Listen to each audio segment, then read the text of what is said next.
Hey, Erik Van Horn here with I Love Franchising. I made modernsalon.com and I'm going to tell you how and why people are really interested in that, and haven't talked about it up until this point because nobody knew what was going on and I was under an NDA not to talk about it. And my phone's been blowing up today saying, hey Erik, I heard this big sale happened. And anyway, Modern Salon, how do I get this?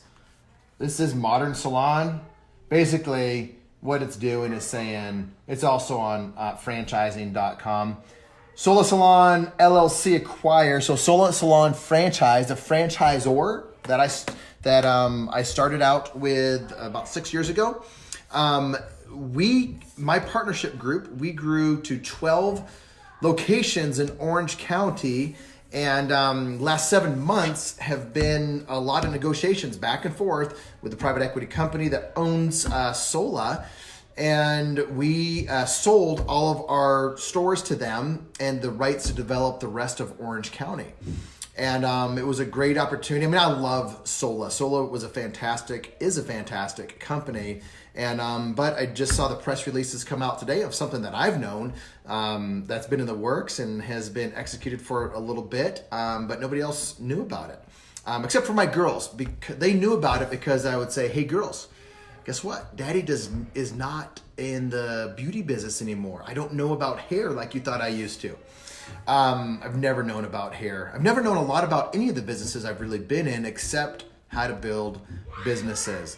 So if you hear them upstairs, they are sugared up on hot chocolate because it's 9 degrees below zero today. They stayed home from school, popcorn, hot chocolate, movie night coming up. But anyway, this is the point.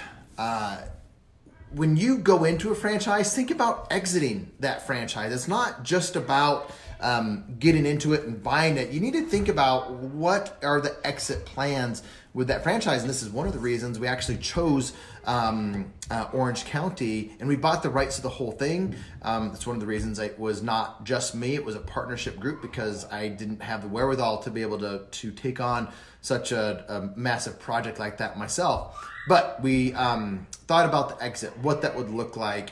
And we didn't know, 6 years ago that we'd be exiting in 2019, but we did know the overall goal and to build it. And at some point there would be an exit, and we were building it strategically for that.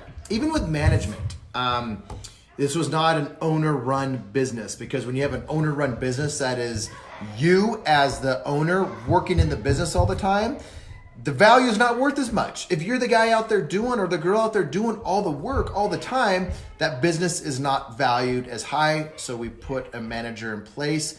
The district operational manager was his title, and he evolved through that role and hired other people to take on that role after he moved on.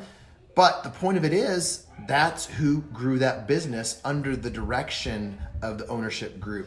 So it was a great seeing these things come through in the salon industry publications, and then in the franchising publications like franchising.com.